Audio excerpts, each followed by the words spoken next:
Hello. Now we're live. Now we're Okay. jamming. We're going. We're going. Welcome to the show. Hi, thanks for having me. Yeah, it's great. I'm excited to see you. And I met you at the reunion, and that has been such a cool blessing for us because we have gotten to meet a bunch of people because of that. So welcome to the show. Let me tell people who I'm talking to, give you a quick introduction, and then we can jump in and start chatting. Ladies and gentlemen, I am with Clint Taylor, and I met Clint over at the Dan Moore retirement party. It was a good fun. Clint sold for 7 summers from 1993 to 1999. He went to the University of Northern Iowa. Whoop whoop, let's go. Yeah. And So Harvard uh, of Blackhawk County. that's of course. Wait, Alicia Huck says that was her.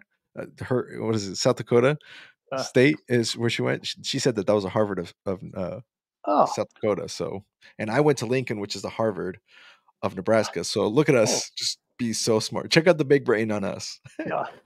Clint's originally from Jewel, Iowa, and he is currently a fundraising consultant. We'll hear a little bit more about that in just a second. His favorite Og Medino scroll is number 2. I will greet this day with love in my heart, which I mean, classic. What a wonderful one. Clint, thank you for being here, man. You're welcome. Thanks for having me. Oh, dude. Okay, so let's just jump right in. Fundraising consultant, say more. Like what Yeah. does that look? Well, You're like in busy season, you were saying. So what does that look like? What is it? the easiest thing to a couple of guys that sold books years and years ago started a company called Varsity Gold. It was a little bit similar to like a Great American Mhm. fundraising in schools. Primarily, I think they started in the mid '90s or late '90s. Uh, so I'm primarily in the high school football or extracurricular space. Okay. Discount cards, cookie dough, cheesecakes, a lot of donation platform stuff now. So some of your traditional stuff. And I'm in Austin, Texas, where they take football in particular a little seriously. Like high school football is like might as well It's be a college pretty big football. deal. Yeah, just ask them. Wow. That is so wild. So, okay, so this company was started by a couple of book guys, you said? Well, the original company was called Varsity Gold, Okay. and in 2008, 2009 timeframe, they went bankrupt, and we just rebranded to Adrenaline Fundraising. Okay. That's super cool. And Yep. so then you're consulting like high school. I mean, that is so cool. So high school students to help raise funds for their particular, in this case, football team to be Yep. able to travel and do all that stuff. That's exactly right. So I That's primarily call on high school coaches, administrators, like athletic directors, primarily, um, and then facilitate. We set up and facilitate all their sales with their athletes. I understand. So Yep. how competitive is this space? Like I've never Well, actually dug into this industry before. it's funny. I've been thinking a lot about that. When I did it, when I started, I got here in January of '02, and it really was a hard gig because there was so much legwork to do. We had to contact all the businesses that were on a traditional discount card. It's probably the easiest way that people would remember. Sure. Where the kids would have the schedule on it, and the kids would go out in their jerseys and sell cards, what we called our Blitz Day. And I kind of use the old common denominator of success that successful people do things or have the discipline to do things that failures aren't willing to do. It was a hard job. So a lot of people came and went. And one of the lessons I learned with selling books is if you're willing to do some of the things that others aren't, you're probably going to outlast them and outperform them. And then a lot of the technology came in, and we had a lot of the stuff ready to roll out pre-COVID, and then COVID hit, and we kind of had to put that on the back burner because we didn't know when school's going to be back in session, and it's just evolved so quickly, like a lot of things in life. Yeah. Um, I don't think I got paid for like 6 months because hell, I wasn't in schools, and I worked kind of a bookman scheduling. I was out the door really early. I was home at night, and then so I kind of got my life back getting during COVID because I couldn't work. Yeah. And so now the space is really competitive because candidly, the barrier of entry is it's really not that difficult. So we've got competitors all over the place now that we didn't necessarily have before. So it's Wow. it's definitely evolving. It's like AI; it's kind of evolving daily. That is wild.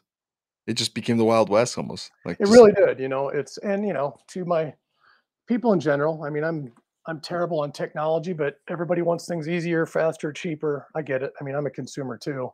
yeah. So I'm really trying to make sure I don't think people necessarily appreciate your value when it becomes so much easier to get into the space. And Right. as a single 50-year-old, a lot of my identity was wrapped up into my career, and it's been fine. I've really enjoyed it, and I love the relationships. And it used to be really about team building and relationships, and candidly, right now, a lot of it's about convenience and money. So Okay. I'm having a So little bit of an old man feeling. I understand. I understand what you're saying because things it just so it changes so quickly that you feel it's so hard to keep up that it feels like the youth is outlasting. I feel that way even in the podcasting space with all the social media, and I'm like, man, I'm like looking at YouTube videos of kids that are 17 and making $1 million on TikTok, and I'm like, what the Yeah. heck? How does this work? Um, Question for you. So, and if this is a story for Bizzler, that's totally understandable. But how does it from a business standpoint? How does the money work when you're helping someone fundraise? Like, what is it like? How does the company make money? I don't even Well, so it understand. used to be, it's evolved a lot, but it used to be we would do all the front end work. So, and again, I'm going to go with excuse me, I'm going to go with the traditional model that people may just back in the day, like a discount card. We would Mhm. have to go contact the school. It's kind of the chicken, the egg. All right, coach, are you interested in this? Okay, we're gonna do all the legwork. We're gonna go contact the McDonald's and the pizza place and the car wash and the right. And then okay, yeah, we're in. Okay, then I would go contact those businesses, which was it was basically uh, kind of like selling books and that you're just going to see businesses, but we didn't charge anything to be on the card. So candidly, it was just a lot of busy work, but it took time, Right. following up and, you know, Right. there's just a lot of legwork. And then we would go through our printer and our art department, and then we would set up a percentage split based off the revenue. And that used to start way back in the like a 50-50 split. And Mm. and then the more volume they did, and we moved our price point from $10 to $20. And so there was more money on the table because if someone's going to support a kid, are they going to do it for 10 or 20 bucks? Really didn't matter. And then so it got real competitive real quick because people come in offering 60-40 or 70-30 or whatever. Yeah. And then you get into your cookie doughs and your hard product. There's more cost there than a plastic card. And now with donations, it's becoming really commoditized because people are like, well, I want to make 85% of the gross. Well, so the money it's changed a lot because donations there's really not as much overhead other than the research and development and all the software that has to be created and the coding. Mhm. But the end consumer, the coach or the school, they don't really understand that because they're not in that space. They just want the best deal. Well, the best deal might not be the best bottom line. So That's the price interesting. buildup has become a real, and frankly, it's just exhausting emotionally to go through that at every sales call. But that's kind of the world we live in right now. So, but now it's the splits have changed because of the accessibility of Yes. the fundraising. So, Yeah. what are you finding that is like the most effective way to fundraise now? Is just through donations, and you're Yeah. I calling. mean, I don't really, my conviction factor is definitely decreased because I don't think kids are learning anything. I mean, we're just asking people for money. So it's kind of like, I don't know, are you old enough to know the Jerry Lewis telethon? Probably not. No, So I Jerry might. I'm Lewis, either too young or too foreign. I'm all right. like, Well, before, yeah, when I was a little kid, and I'm 50, so Jerry Lewis was they did I think it was for MS or muscular dystrophy, excuse me. They would call people on their landlines and people would pledge money over the phone and they'd have a scoreboard of how everything worked, but Mhm. they'd have to mail checks in. Well, now that we can do that live because people can use their credit cards. So Sure, a kid can send a text message and they can go right there, pay it on Apple Pay or on their credit card, and that'll pop up immediately. So we're not tracking down money from checks or they're not mailing it. sure. So so that's probably the easiest because it's most people don't want their kids to actually have to do anything anymore, right? Like Yeah, I would have to knock on my neighbor's door to sell them cookie dough, and I have a niece in Maine, and she sent me a link. She's 9.5, and so I bought a $25 candle, probably an overpriced candle, but I want something for my money because now we're right. just teaching kids to do this, right? And I live in Austin. I see handouts every day. Yeah, When I sold books, I had to go out and get my ass kicked. yeah. Well, now It is kids are how. like, oh, Yeah, just ask for money. And my coaches want to make the most amount of money with the least amount of headache. So I get that. That makes So we're sense. not really teaching kids. I am trying to get kids on the phone where at least they can call and get told no or get rejected, because kids don't want to do anything except play with their phones. Well, why don't you Yeah. call your Aunt Julie? She'll pick up. You're her nephew or you're her niece. Yeah, go ahead. If you can't get told no by your grandmother or your aunt or your mom's best friend, you're gonna have a hard time in life. There's not a lot of grit there. So pick up the Yeah. phone and dial for dollars. Yeah. Pick up the phone and start dialing. Yeah. I had a friend say, if you want to be in style, you better be willing to dial. That's right. I've never heard that. I liked it. So I've been using that this last couple of weeks. That's pretty good. But so then are you finding now that most of your job is then trying to coach these kids to do this? Or like what is your like where's like the biggest you were talking about the price buildup and stuff that was pretty Yep. tough. Like is it with the coaches or like where are you finding the most challenge now with the Yeah, it's way just things are? there's so many people in the space that I guess the easiest way is it's kind of like having email. I still have a Hotmail account because it still works. And Yeah. right, I mean, my brother-in-law works for Google. You'd think I'd be more into Google, but I'm kind of old school and I know how it works, so that's what I use. But this technology, there's a lot of different platforms. So I'd like to use my relationships, but I think my skill set, I like to talk to the kids about. I bring some energy, and also, this isn't really how the real world works. You got to go out and earn stuff. So I think Right. I bring a different perspective to it than maybe some of our competitors. My Mm, dad was a coach, so I grew up with that mentality, and then selling books obviously was full commission, and I feel like I bring a different value and skill set that maybe my competitors do. And frankly, I don't think many of them care about you know teaching the kids anything. It's how do I make the most amount of money and get this? And so they sell on price because that's the only thing they really have that's different than mm, us. yeah.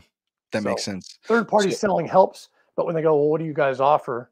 They're asking how much the books cost before they've even heard my buying atmosphere. yeah. That's probably the best way Got to it. explain it, actually. That's great. That's great. That's a good analogy. The book field always gives you a Yeah. good analogy. Well, I'm That's wild. passionate about it, and honestly, I got into this, I was just under 30. If I would have been my age now, or if the business would have been like this when I started, I wouldn't have got in. But I've got 21 Interesting. years in. I love the relationships. I love where I live. I love the people I work with. I'm really lucky. I've got a great team, especially here in the state of Texas, because we're all kind of we're in the same general market, and we've got a lot of smart guys and gals. So I don't think we're going anywhere. It's just my passion. I'm trying to find a way to present that, whether it's community service that these kids can go out, and I think that's kind of what I want to teach them is, hey, if we're going to get this donation, what are we willing to do for it? What are we going to learn about gratitude or helping the underprivileged? And pitching that to my coaches, it just sounds like one thing more they have to do. But I think there's a way for me to separate ourselves from our competitors that, Yeah. hey, if we're going to ask for money, what are we willing to do for it as opposed to just give me Yeah. this, give me that? Well, it Because sounds I it's think like kids get that anyway, right? yeah. I mean, yeah. I mean, I But got it sounds told 20,000 times or whatever the hell it is. Knocked on 20,000 doors. I got a lot of no's. I just love that your philosophy. I agree with you completely. It's like, hey, you gotta earn it. You gotta go earn it. And it's not Yeah. there's nothing wrong with receiving help. And if people are willing to support you that way for Yep. free or for without expectation, that's a gift. And that's worth valuing and that's worth Yep. I don't want to say taking advantage of, but that's worth embracing. Right. However, that doesn't take away from the fact that you should still learn how to go hustle for what you need and for what Yeah. you I'm want. not saying kids should go out and sell things door to door, but I grew up very humble means. I worked in a factory my first summer and got selling books, and my world went like from here. I was like, holy cow, whoa! And then I kept selling and recruiting and training. I was like, I don't have to do what I've always done, and I don't think um, I don't have kids, but I've seen it. Obviously, I see it every day in my work. And I don't have the answer, the solution necessarily. Where kids, I didn't have email until my senior year of college. I didn't have a cell phone until I was almost 30. So, and that's hard for them, right? I mean, hell, they grew up with it's like our parents not having TVs or indoor plumbing. So Yeah. it's kind of hard. But how do we transition that into being better people, where Hmm. they still got to learn some of those lessons? And I'm pretty convicted on why that's important because you know, my family and selling books were probably the two most influential things in my life. Yeah. Yeah, no, I understand that for sure. And it makes sense too that you can start teaching that lesson early on. I mean, it's never too early to like start learning that. Yeah, and well, I kind of tell the coach, I go, hey, listen, I can come in here and be the bad guy because if the parents have a problem with what I said or what I'm telling them about the real world, have them call me. Hell, I don't care. Like, this is how I did. Doesn't mean that's how they have to do it, but I've got some nuggets I can give them. It's amazing how many things I use from selling books I use with the kids. One of the first things I do is tell them what the common denominator of success is. And I have to say it twice because they don't get it. But I go, you guys are up here at, if I'm talking to a really successful program, you guys do things that your competition isn't willing to do. So I put it into football terms. You're here at 5:30 in the morning, or you're here in the heat, or the guys you beat every Friday night aren't willing to do that. And that's whatever you want to do in life. But I mean, right. when you sit, you sell, enthusiasm sells. I mean, I use all those things that just come out of my mind subconsciously that they're not hearing necessarily in school or from their coach, or because they're not necessarily a salesperson, but those they're just success principles that I use every day at work. But it sounds like the coaches are the bigger obstacle. Like, it sounds like hearing it's a little sad to hear that the coach that's a football coach for a young man, in a span of time that's so influential in their life. Like, I remember my coaches from high school, like the ones that were really mentoring me. I was like just having that conversation about one of my coaches today with someone, and it's sad to hear that those people aren't willing to just go a little bit extra or go above and beyond for the students that they're in charge of, Well, I think they making better are. people. I don't want to throw them under the bus. I just think it's just time and society. People want things, overnight. And these guys I have, see what you're especially in saying. Texas, they have a lot of pressure on them. And, they're not paid to fundraise. That's why they hire us. Right. Yep. But someone comes in, I can do the same job for less money or less experience or less whatever. Well, maybe they can. I don't know what the narrative is, but I've been doing this. I've run over 2,000 of these. It's not like I forgot how to fundraise or how to sell because Right. somebody comes across the street going, oh, we have the same technology. We'll give you a 6% more. Right. Yeah. So how do you show that value? But it's also different in Texas where the expectations are so different than where I grew up. And there's just a lot of pressure. There's a lot, I have a pretty good sized ego too. I didn't realize it until I got into the space. But I do feel like we're the best at what we do. And I have to go show that value. But these guys, what their job is? To win football games. And they've got parents on their Wow. ass going, hey, why is my kid not playing? And, all in Texas, everybody's an expert coaching football, right? Oh yeah. So, Johnny's dad knows better than well, coach. that's right. Yeah. And the coach, it's kind of like I want to tell the coach, I'm not going to tell you what plays to call because you watch film and this is your program. But I've been doing this a long time. My dad was a coach. I can raise you the most amount of money, but you need to let me do my job. And if you're not willing to do, I got guys that don't want to work with me because we don't want to count cash. I'm like, hell, I'll come count your cash. Yeah. I've been collecting cash since I was 19, right? Yeah. But it's one more thing for them to do. It's one more thing for their coaches to have to do, right? So Yeah. it's games change, so we have to provide those solutions for them. That's wild. But they're also not going out there getting door to door, having people, we used to put them in jerseys, go out in 95-degree heat, knocking on doors, selling $20 discount cards. Well, guess what? What we do for all those years selling books? Yeah. And now they can send a text message to little Granny Joe. The coach doesn't have to touch it. It's all transparent. So I see it. How do I tie what I'm convicted on into what we're doing? And I think we've got some ways that we're going to start doing that I'm pretty excited about. That is sweet. Okay. Heck yeah. So I was going to ask you then, what's the North Star for you? Like, what right now, given what you know and given what you think is going to happen in the future of the industry, because it sounds like it's, like you said, it's changing so rapidly. What's your North Star now? Like, what are you planning on doing Well, moving it's been forward? pretty rapid. Like I said, during COVID, I kind of got my life back where I've been trying to enjoy my friends and family. And I always worked hard and traveled a lot. But I'm trying to figure out how to be more efficient and streamline our processes. Mm. We've got some reps we've hired, which obviously selling and recruiting, training, managing, all the stuff that we did. I really kind of got away from that because I was kind of a one-man show here and I really burned myself out. So I'm trying to figure that out. But I want to try to duplicate some of my skill set. And I'm not exactly sure how to monetize that yet. But I've got a young man that I brought in as basically my partner. I tell everybody he's the brains, I'm the beauty. He's both actually. But I'm pretty passionate about the lessons we can teach kids, and I'm much more, in my opinion, relational. He's more technical, I more see. structured. He's a tough minded business award guy, and I'm the when you sit, you sell guy. So I think between the two of us and a lot of the other guys we work with, there's just too many guys and gals in our business that have been doing this a long time.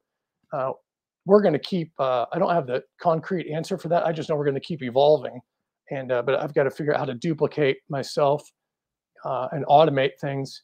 And then if they want me in live and in person, then I need to find a way that okay, you're going to pay for that, but I'm going to bring different skill sets to the table. Yeah. Hmm. That's sweet. Now, I guess how many book people are working with you now? Like, Well, not a lot. There's a guy named Ben Anderson who I sold with, who's probably 47 or 8. A lot of people that will watch us know him. He was a monster producer with Southwestern, but he was coming in when I was coming out, and he's been with us in Chicago and his younger brother, but not a ton of book guys. I think, I've got college buddies coming in this weekend. I think 9 of them, and I think 7 or 8 of them sold books. We've got our fancy football draft here in Austin. I'm not even in the league oh anymore yeah, because I don't care who the Colts receivers are. But I couldn't go in August because I was always so busy. This is my. But now I'm not as busy. I said, well, I'll host. I mean, 20. We've been doing this 25 years. Hell, the first year we did it was on Southwestern voicemail.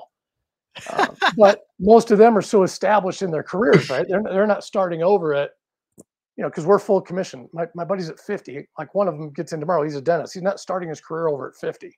So right. the guys that I knew really well selling books, like Cassandra and Tim and Sarah Goss and Alex Yeah. Bednar, people that I've seen on your podcast, but some of the people they recruited or some of their kids now, I probably, there aren't a lot of people with Southwestern alumni that we work with just because that window, it Yeah.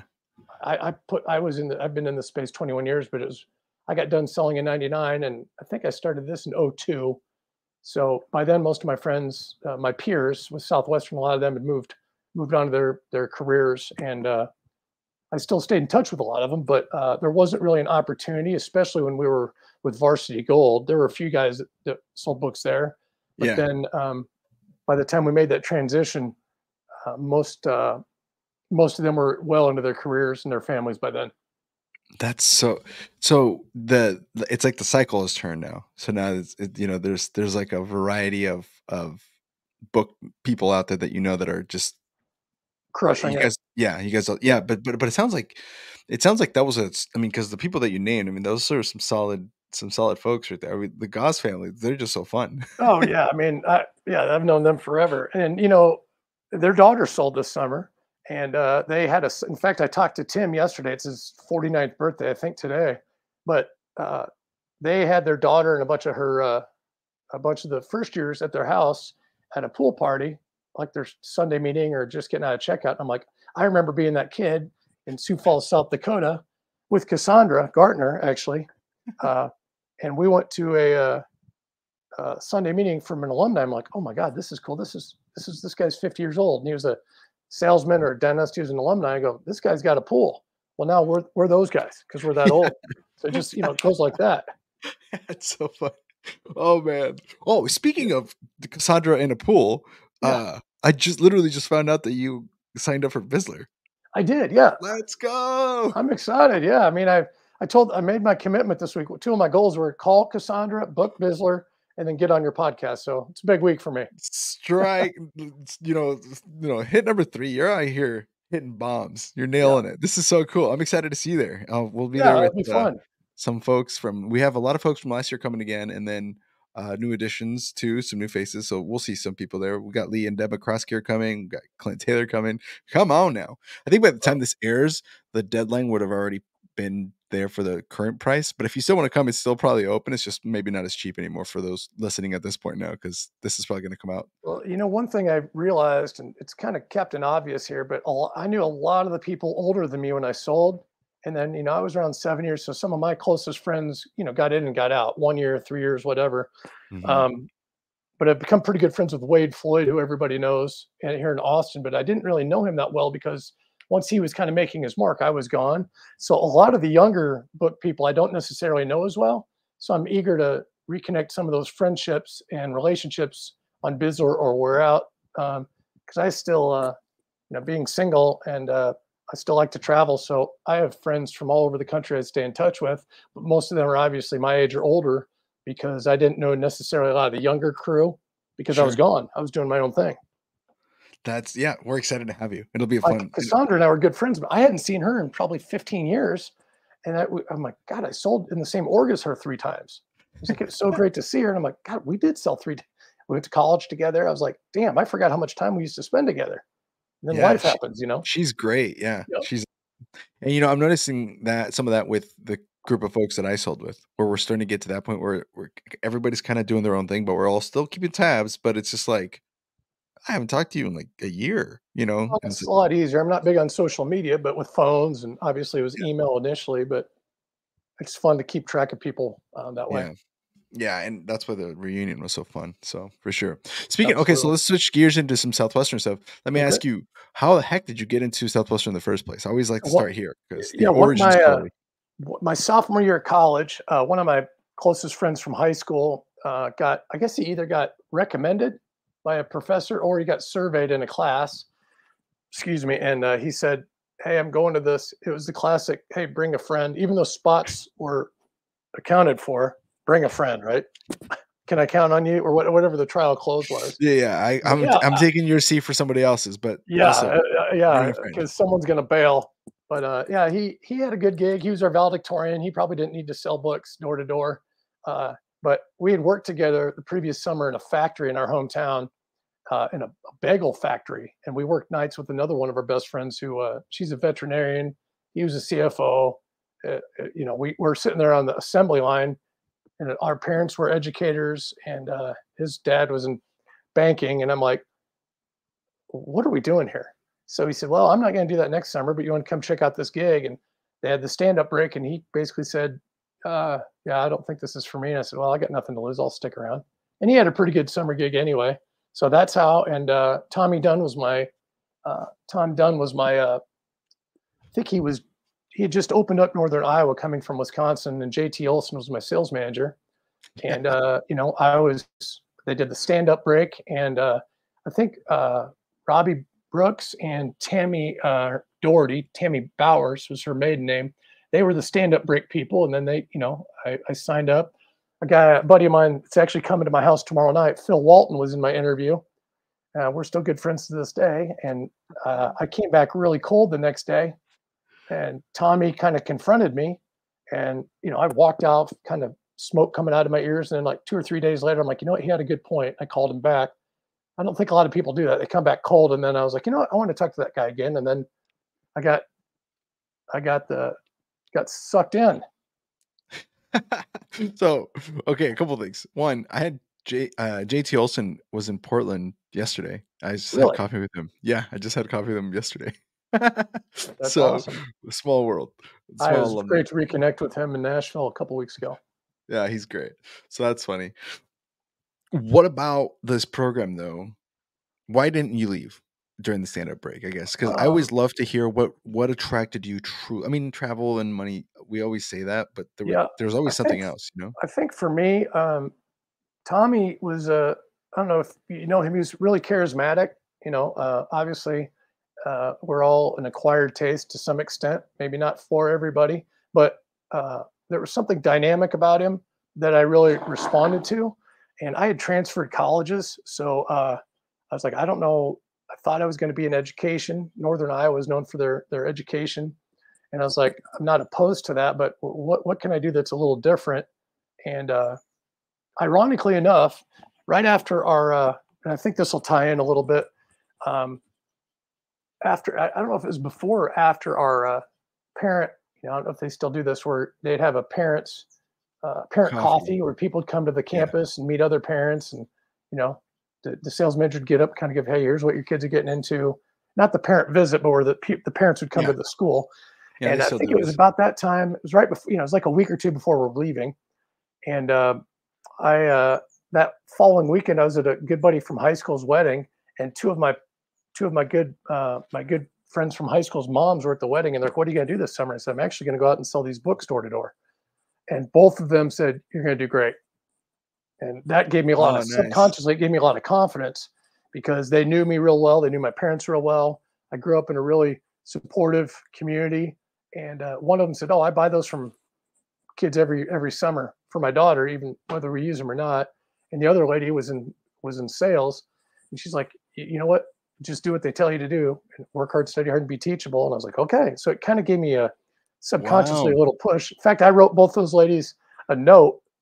I mean, hell, I've seen them both. I'm still good friends with their kids a couple of years ago because I was like, that was gratitude. I was like, that little extra push. I mean, I already made the decision to do it, but boy, that still sits in my subconscious. Hmm. That's amazing. So I And kind of answered that in a roundabout way. no, that still made the difference because I don't think I've heard someone who had that much support.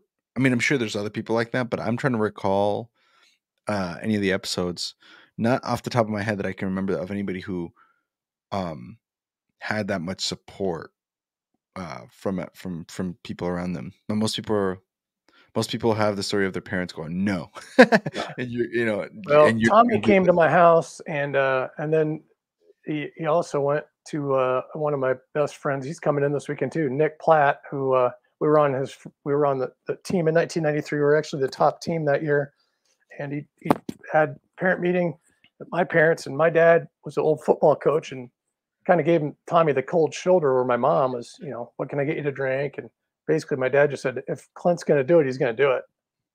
And it's like, okay, I guess it's permission, but basically, he's a big enough, I was 19. I think he said he's a grown man, or he's becoming a grown man. If that's what he's going to do, that's what he's going to do. And Mm, fortunately it worked out. that's so cool. So okay, so you get to sales school. Where did you go that summer?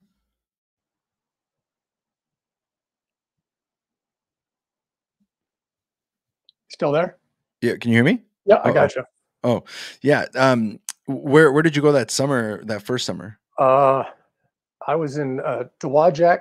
I lived in Niles, Michigan. Excuse me, Buchanan, Michigan, and sold in Dowagiac, Michigan. Wow, Yeah. Michigan's great territory. Oh, it was awesome. A lot like Yeah. Iowa. It reminded me of where I grew up, so that probably helped. Well, and also, but it's not as hot, right? It doesn't get. Well, yeah. I mean, we weren't. That's a good I question. mean, It was a long time it's ago. not It can Texas, be. right? I mean, it's not No, like definitely Texas. not Texas. I mean, it Yeah, was more humid, but yeah, it was a great first summer. that's so cool. And for you, where there's three different ways that first summer can go. You started well and ended well. You started rough and ended well, or you started rough and ended rough. Like, how did it go Well, for you? our team had like 20 or 21 people in it, and we lost a lot of people early, which was disappointing because I think we were the top team with like 8 that finished. We had a lot of people leave, but I lived with Tom Dunn and another guy named Paul Ecker. We had one of our guys go home early, who I was pretty close with, but we had it. I mean, we could have done some serious damage if everybody stuck, but we had a lot of people leave, and I got off to a pretty good start. And obviously, Yeah. I just started hitting my zone. I started pretty strong. It was just getting through. We had a lot of people make the decision to go home, which obviously we've all thought of that, or some of us have done that before. But yeah, Early so champions. yeah, yeah. So did you have a moment where, I mean, I know I had a moment where I was like, I don't think I ever had a moment where I actually thought I was going to quit, but there's, like you said, we all have that thought of like, what if I do? You know what I'm saying? Some people for sure, everybody's a little different. I should say we've had people who almost actually quit and then they didn't because something happened You miraculously. know, I don't know if I remember specifically that. I do remember, like, gosh, maybe 4 or 5 weeks in, a friend of mine from high school had passed away. She Oh, was a young, beautiful girl, and she suddenly died. And I remember my sister calling me. My sister's a couple years younger than me, and I just remember, I couldn't. They don't want you to go home, obviously, because you're semi miserable a lot of the time. But I remember that Saturday on my little lunch break and sitting on a gravel road. That was her funeral, and I just remember bawling my eyes out, going, "Okay, I'm here. I'm alive. Let's just go make the best of it." And that was kind of I wouldn't say a turning wow. point, but that really reaffirmed why I was there, and that was really obviously super sad. I mean, it's the first person that was really, you know grew up together, that someone my age, a peer, had passed away. And that Right. I remember it was like the time of the, because Michigan was on Eastern time, and the funeral was at whatever noon in Iowa Central time. And I just remember going, all my friends and family are at this funeral. I'm out here selling books, and it just was an emotional. And then I just, uh, Wow. was off to the races. That is a perspective giver for sure. Yeah. When that happens. Wow, that's wild. Now, when earlier, do you from your, you say, you got off to a fast start. What do you think helped with that success? I mean, what do you attribute that to? Or I had if you a can remember. yeah. I was pretty well trained. I had a great living situation. I was on schedule. I think that the Huge. business kind of fit my personality. I was convicted on what we were doing, like I believed in it, That's a and lot. it was Michigan. It wasn't. I was a small town guy, and it was a small town. I was working country. I wasn't working big brick or big cities, which I'm not as familiar with, especially at that age. So it was Right. we had a great group, um, really supportive. Um, the student managers. We had a great group of student managers. Had a lot of support. I lived with Tom, and he was the OL, and he was just getting promoted to be the DL. So I was living with the guy, and that definitely didn't hurt. Yeah, that's awesome, man. I like that. Now, when did you decide you wanted to come back? There had to be a Um, point where you're like, I'm doing this again. yeah, well, it's probably a Bizzler story, but Okay. yeah, yeah, it's definitely well, yeah, it's. I don't know if I necessarily knew I was coming back until I was invited back with one of my good friends, and Tommy invited us both back at the same time. We kind of looked at each other like, "All right," because Yeah. and like what do they say? You don't want to make an. What's the note we write in sales school about if I'm reading this, Oh, I'm yeah, not making. Yeah, an irrational decision? Yeah. yeah. So If I'm he's reading this, trying to I am close. rational, or Yeah, yeah, that's something right. like Yeah, that. and he's trying to Yeah. close us in week 8 or 9, going, "Oh man, I don't know if I want to do this again." Yeah. That's a rough time So to get asked back, yeah.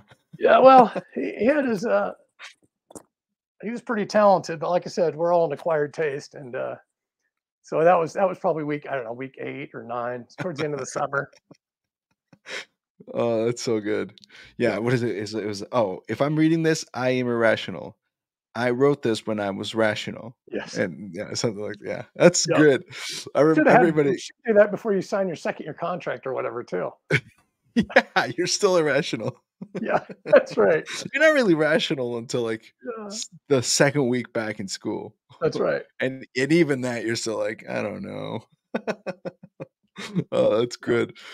And now, as your summers progressed, I mean, what are some of the highlights that you're maybe most proud of, or just to have most memorable moments as you were, going through those 7 summers? Do you have, like, a specific, um, uh, trajectory that did you really enjoy it, or was it more just like each summer was its own adventure? Like, what was your career more like? Yeah, it was a couple things. One, yeah, I'll give you one that was kind of negative, and then one I'm really proud of.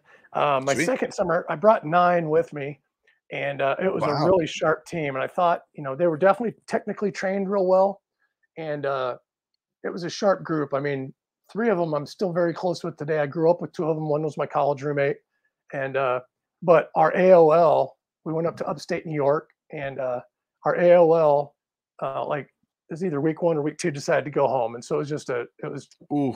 catastrophic. And he was a really sharp guy. It was his C contract year, and so we had to put, a finger in the dike, finger in the dam, and that really was a bummer.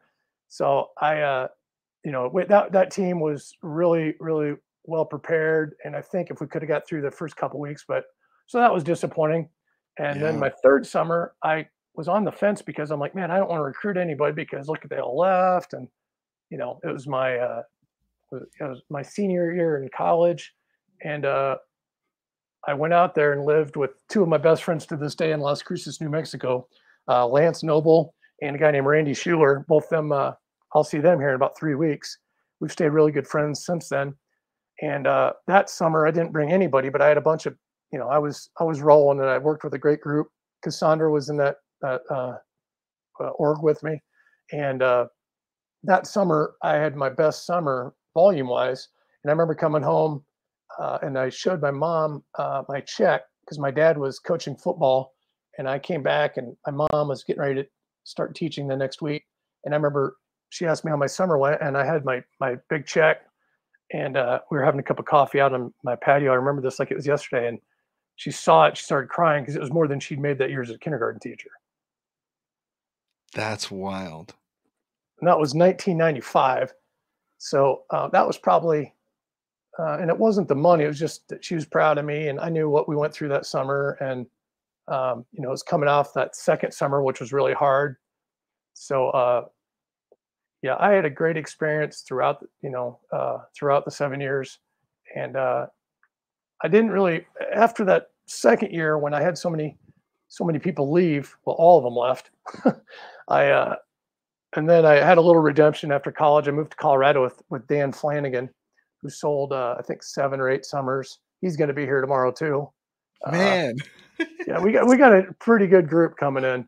But you know, we moved to Colorado, and we brought out 2 top teams and spent the summer. Actually, Cassandra was in that group up in Sioux Falls, South Dakota.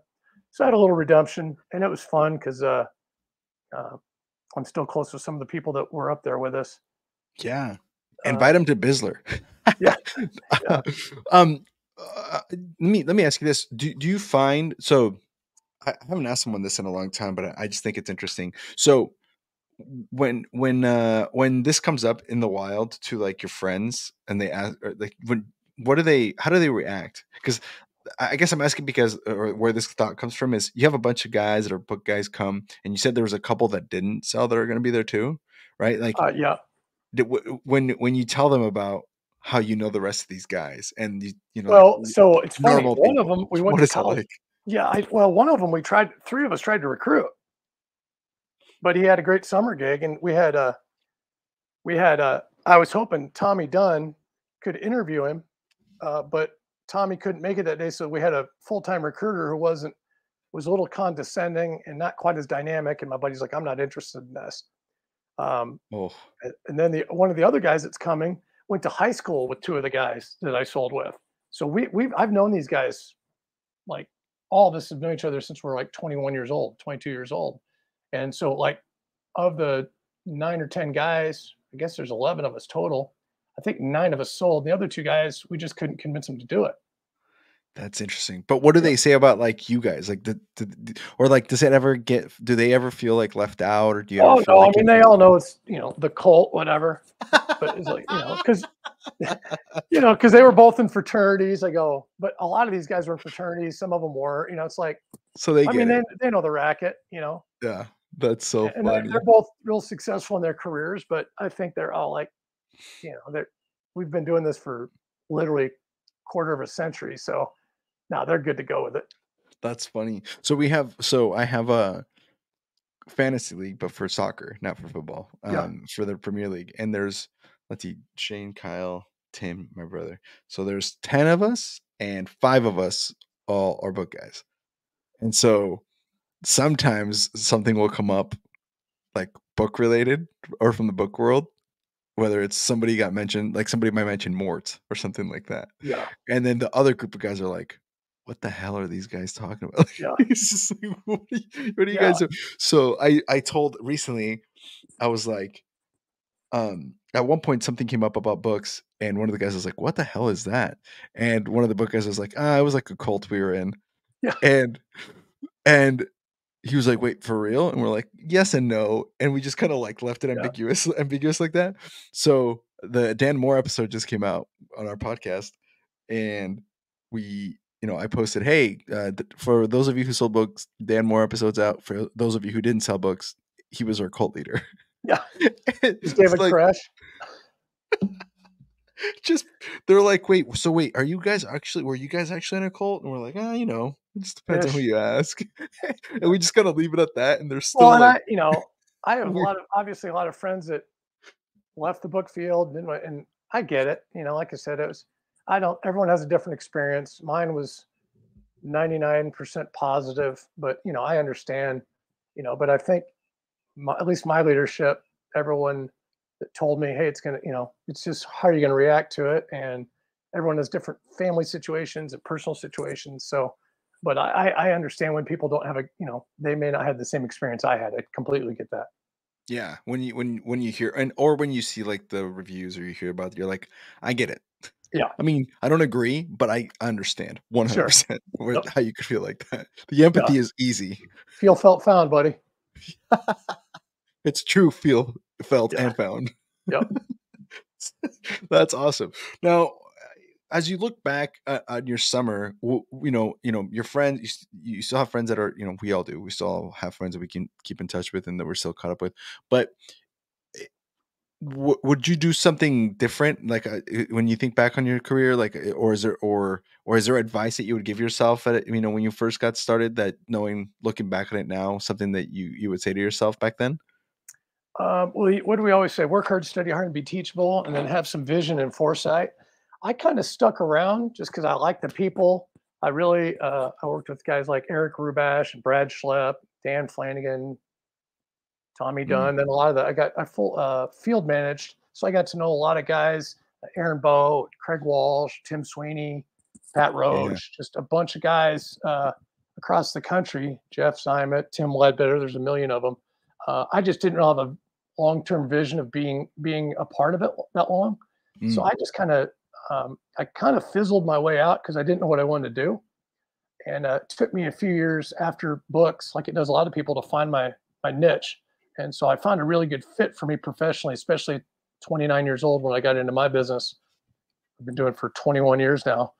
So yeah, I think it just kind of had to run its course, and I had to kind of find that time in my life because basically Tommy, I'd been full timing and I wasn't really committed to making it. I didn't, I'd had that, that I had that second summer where I lost nine people. So I kind of had, I wouldn't say a bad taste in my mouth, but I just know how much I put into that and nothing was guaranteed. So I just kind of stuck around and I enjoyed it. But then I would travel all the time and I was like, oh, I guess I'll go sell books again. Cause I didn't really have I didn't know exactly what I wanted to do. So I was mhm. kind of, the last couple of years, I was kind of a lame duck, I guess.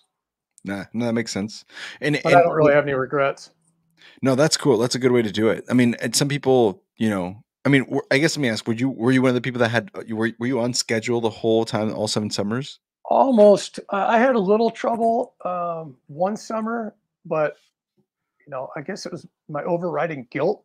Uh, That's tough. 1998, I struggled a little bit, but and getting to know myself, it's one of the reasons I don't gamble. I have enough vices. I don't need to gamble.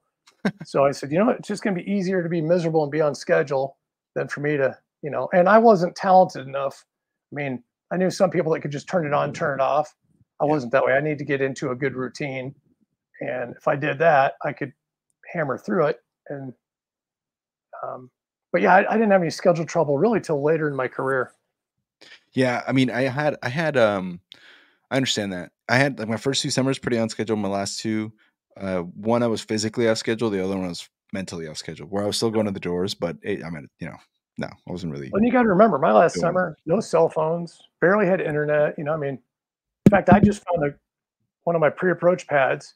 I wish I would have had it, and it had it was a laminated sheet that said, there's no Google, but if you look up the internet, 80% of it was, I mean, we'd print off stuff to combat the objection of, oh, we have the internet, but it was dial up, and there was, hell, I don't even think there was Yahoo. I mean, so we had to fight the internet, but it was such a different time.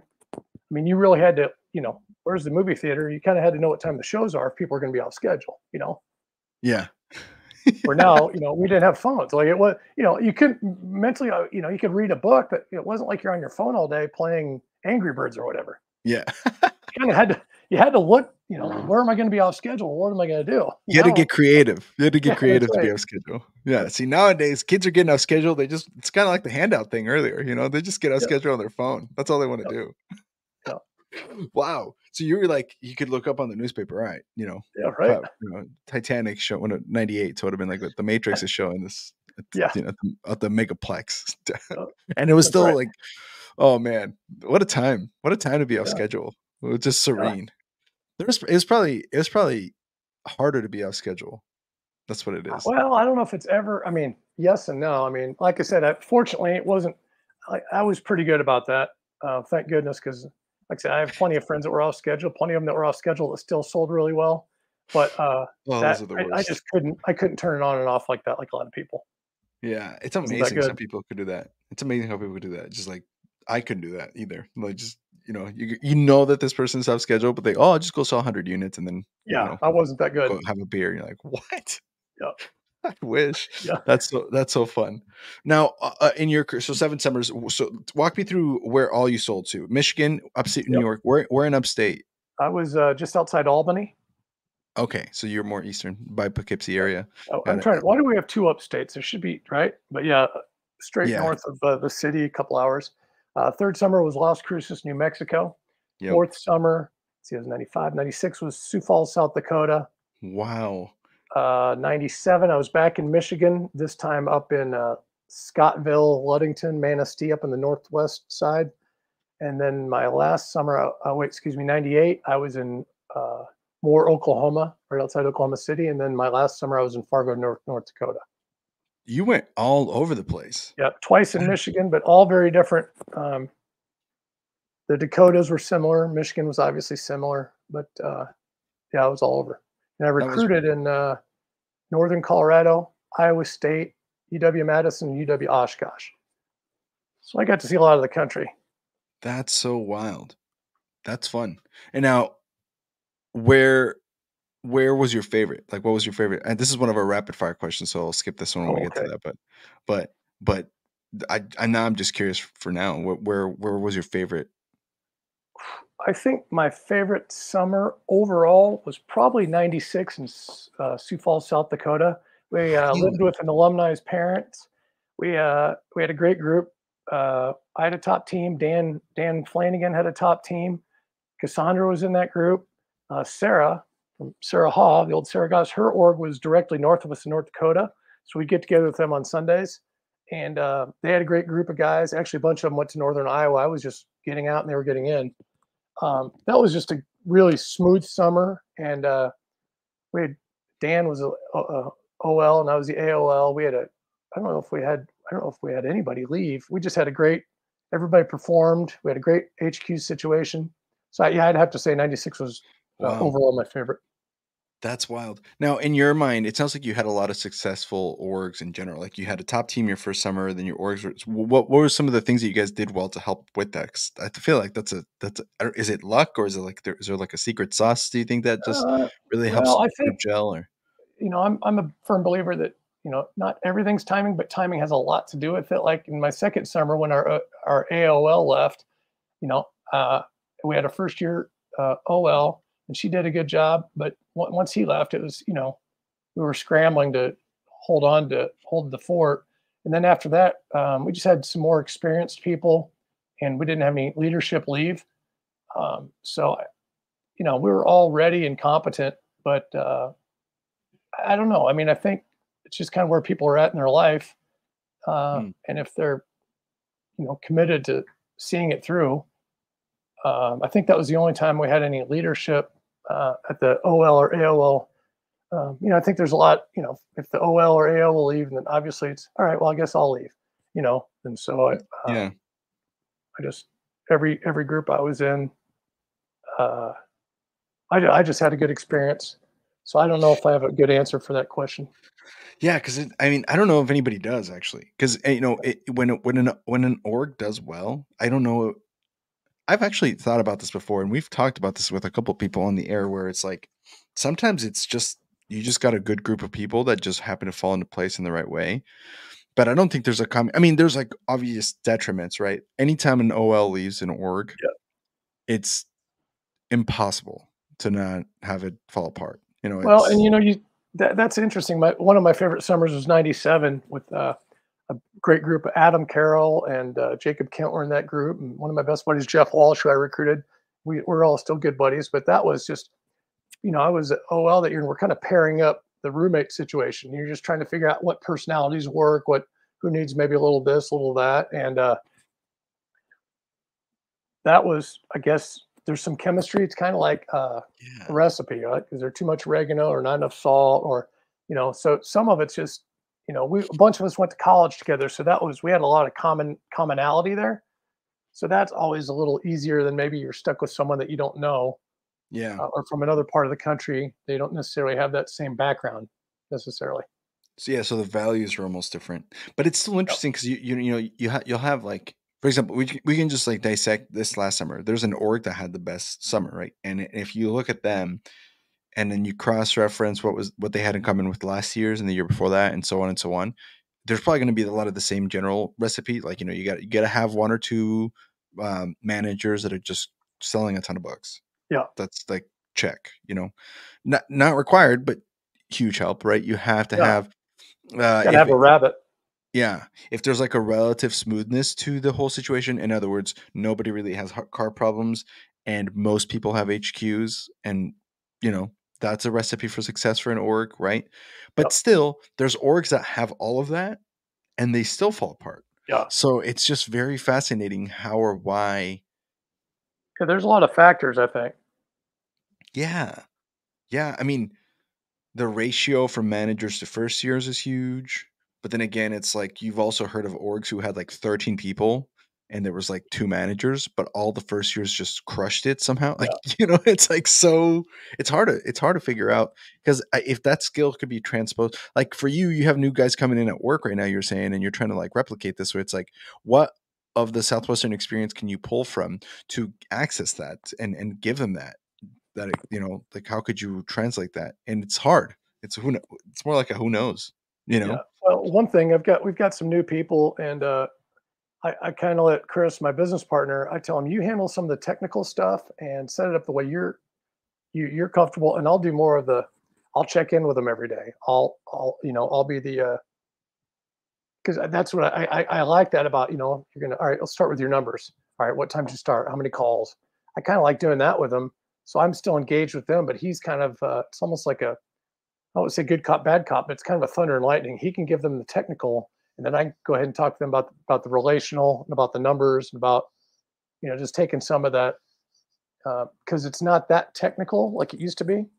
Right. Our business isn't as technical. There's some technology, but in terms of a sales, uh, it's just gotten to be a lot easier. So I'm just trying to give them, here's how many coaches you need to see, or teachers, or whatever you need to see a day, because it's like the I see. letter of credit. The more you put in, see, what Yeah. would we always say? Fill it in from the top because it'll fall at the bottom. Yeah.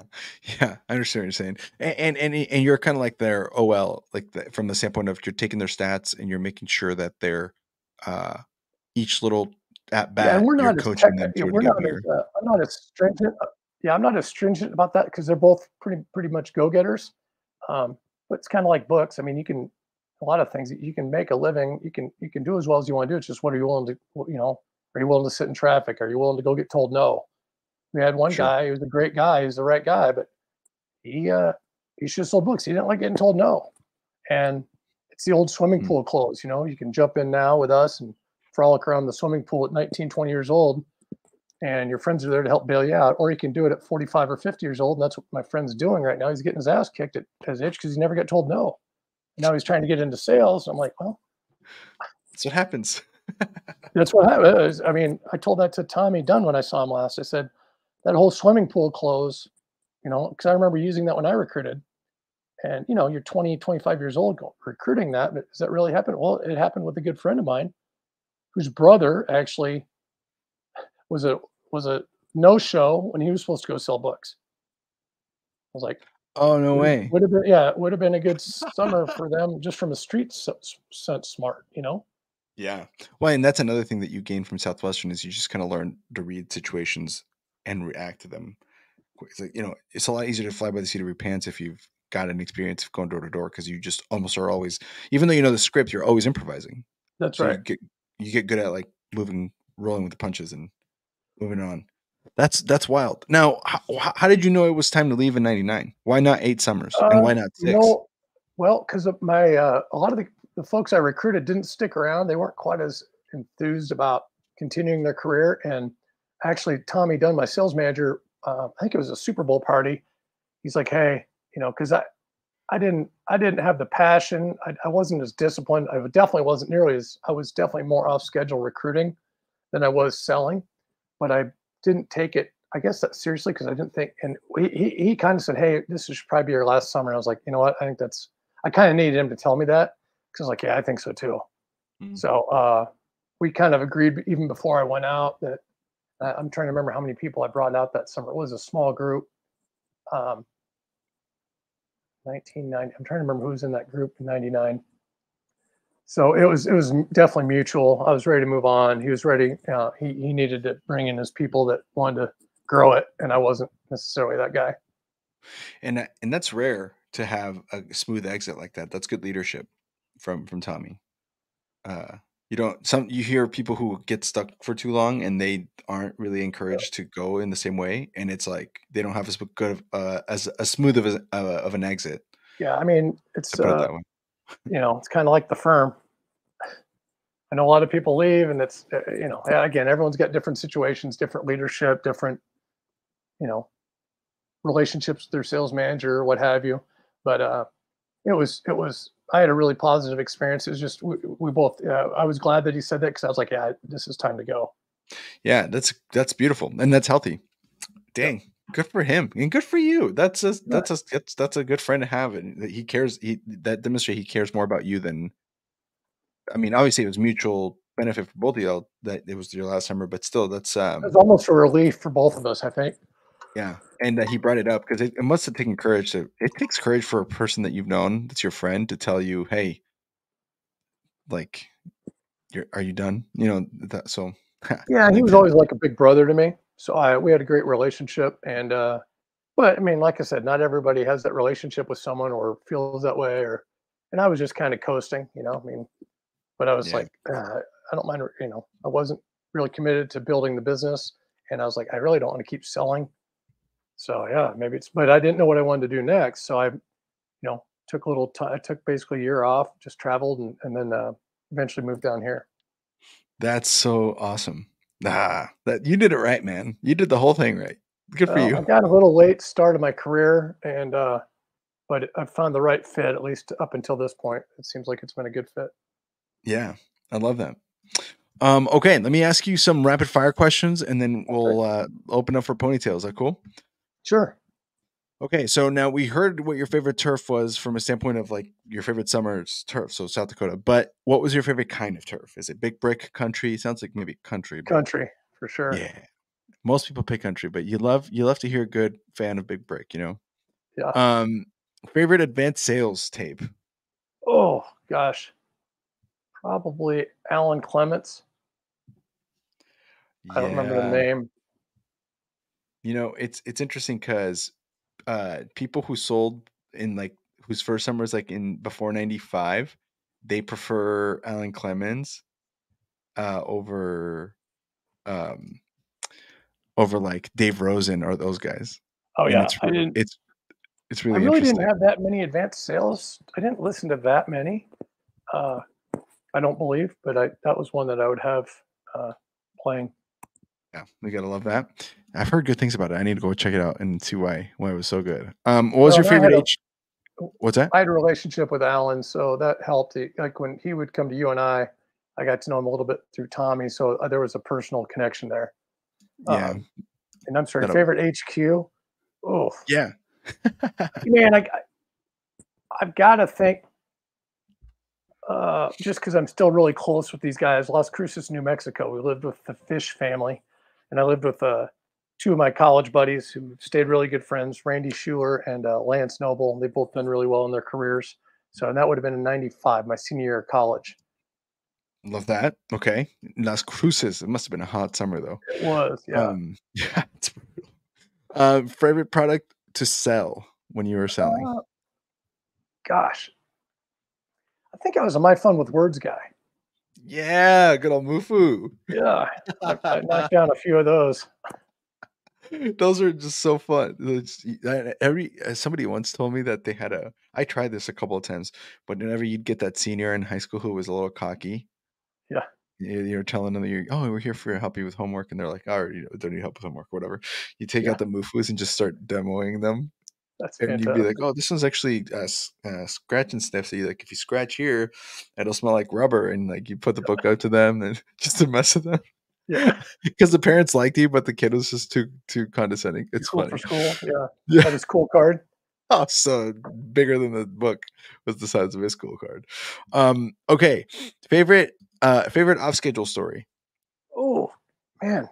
I don't really have one. Just the Pass. movies. That's all good. Pass is Yeah. good. Best sales day. And now this could be Oh, from a unit standpoint. Like some people usually just do units, but it could be like maybe you didn't sell anything, but it was a good day because I don't know, gosh, that's a great something crazy question. I happened. don't remember my top days. I usually had good Saturdays, good 4th of July's. Ooh, I don't know if I have an answer for that. It's a long time ago. It was a lot of doors. Um, yeah, It's all good if you can't remember, but well, and I've had a 4th lot of of July good stuff. friends follow me too, Well, So, which actually is one of our questions. What was your best follow day or your favorite follow day? well, one of them is Adam Carroll, still a really good buddy of mine today, and I probably need to edit this, but yeah, we were in Michigan, 1997, and he was following me. I think Adam sold 2 or 3 summers. We went to Australia, New Zealand, Fiji, Hawaii. We traveled together on the back end, and we this guy, we're getting pre-approached from this old guy on a farm in Michigan, and he said, "Books? There's no money in books. It's all uh, blank and antiques." And I won't say the first word, but I'll let you guys fill in the blank. So No money in that was one of books. my favorite. Yeah, it's all blank and antiques. So use whatever word you want to put in there. Yeah, love But that. yeah, Great follow. we still And your talk favorite. about that. I mean, it's Books? There's good. no money in books. You know, it's interesting that you say that. Everybody has like those quotes from their favorite follow day.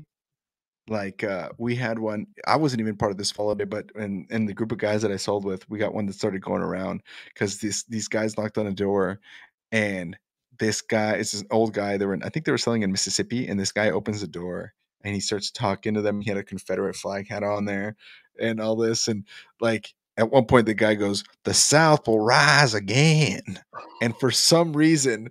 For the rest of that summer, and like even sometimes we'll be talking in like a group chat or something, or we'll be hanging out, and one of us will go, "The South will rise," and it just like makes us all laugh like that. So Yeah. we all have like those like quotes that we like. Okay, and then the last favorite question or the last rapid fire question is your favorite breakfast spot. Ooh. Man, I would have to say that's going to take me a little while. I'm trying to remember the name of it. Mm.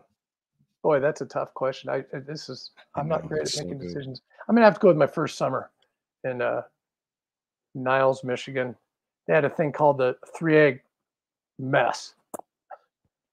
And it's funny, after we got done selling, I went back there with some of my college buddies, and we went to a football game at Notre Dame when I was a senior in college, and we stopped and went to have breakfast there because the guys had we'd all sold books, and still remembered us because we went outside, did executive exercises and everything. I could drive you Was to it it. I this can't place? remember the name of it. What's that? Is it this place?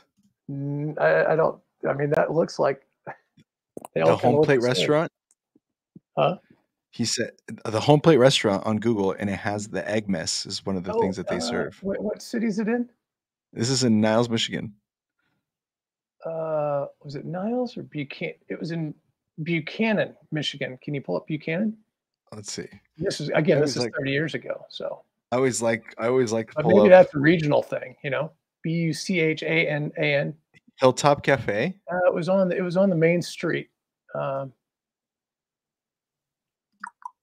We got the Boy, Hilltop Cafe here. did they have a It mess? looks it looks like they have Eh, a mess. it wasn't. I mean, it was old school, greasy spoon. Um, it was on a main street, so I don't think that's it. But That's hilarious. I yeah, it always was look up a I always look up breakfast spots to see if we can find them because yeah, he's yeah. That was probably my favorite. We had a great one in Las Cruces, New Mexico, with guys I'm still close with, and but that's amazing. Oh, I love that. That's cool. Well, that concludes the rapid fire question segment. That was actually brought to you by Enlight Energy. Thank you so much, Julio Hernandez, for this. Shout out to them. If you guys are looking for a place to work, go check out Julio's company in Florida. Those were the rapid fire questions. Now, okay, let's move it to. Now we gotta go into the time of the episode where we go into our ponytails. So usually this is the space where we sit. For those of you listening who haven't heard an episode before, this is where we ask our guests to save their best or favorite moment or story or most impactful memory or top 3 lessons learned. But this is where we ask our guests for their favorite or like kind of most memorable thing about their experience with Southwestern. And we never know what's going to happen. We never know what's said. But this is Clint Taylor's Ponytails. Oh man. I